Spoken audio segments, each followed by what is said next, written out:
So we've been talking about millions, billions, and trillions of dollars in bailouts, stimulus, blah, blah, blah, et al., etc., ad nauseum. Can you picture what $1 trillion looks like? If you stacked the $1 bills, where would it reach? Pluto or something like that? Nah, we brought it back to Earth. We're going to give you an idea. Here's one US dollar, okay? Well, 100, that's a C note. One US dollar won't buy anything. You stick it in your wallet and carry it around. Here's 10,000. It's not that much, actually. It's a lot smaller than you think. You can actually put it in the palm of your hand or in your suit pocket. Here is $1 trillion. Multiplier effect.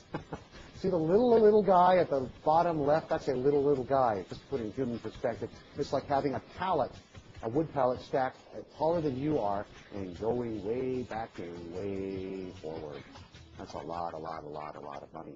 Yes, by the way, all the gold in the world would be less than that in terms of size. Really? If you had double stacked pallets that size, you'd have less gold than $1 trillion. Half that size. Well, heck, we better not even touch dollars, and we better just get our hands, grubby hands, with as much gold as we can in our lifetimes. Yes, yes. What do you buy then? Okay, this is a question repeated 40 times today. What do you buy? Do you buy physical gold?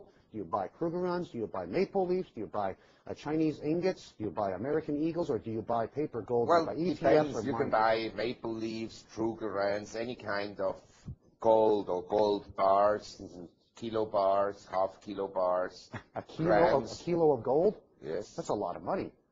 Well, it's about, what is it, about 25,000 US. Is that all? It's heavy, though. But anyway. It's not that heavy. It's very small. You can carry it in your breast pocket. You sound like that James Bond film. Remember Goldfinger? Yes, Goldfinger. He wouldn't travel without gold. He had gold plates in his car or something like that. I mean, if you had to choose one asset class, this would be it to you. There's no question about it? No, let's put it this way. If I were told, since I'm in the financial field, I have to go to jail for 10 years, and I have to put all my money into one asset class, and while in jail I have no access to telephone and to change my asset allocation, I will put everything into gold, because it will keep its purchasing power. I'm not sure about shares, I'm not sure about bonds, I'm not sure about commodities, and I'm not sure about real estate. Gold, at least, when I come out of jail, we can go drinking together. I don't know what country you're thinking of getting jailed in, but not every government lets you hang on to your assets or wheel and deal before you get incarcerated. You have to hide them. Okay. You better hide everything from governments. That's the #1 rule. You don't mind if people challenge you, do you? No problem. Chris writes in from Massachusetts. He just came in literally seconds ago. He says, if no currency is tied to gold and gold is therefore not money, how can gold be worth more than things that can be purchased, be it electronics, semicons, whatever. It's already tripled in 6 years. How can it continue going up? Which dovetails with another question. There was a lot more stability in the world before Nixon took America off the gold standard. Do countries need to look at that once again? Anyway, Chris says you're wrong. So answer Chris. Talk to him. Well, basically, the supply of gold, but that also applies to oil, is relatively limited. The supply of paper money is unlimited, so it's not that gold or oil necessarily goes up. It's the value of paper money that goes down against gold and against other commodities and real estate and so forth. And I'm sure that gold is not the best investment. There are always better investments than gold.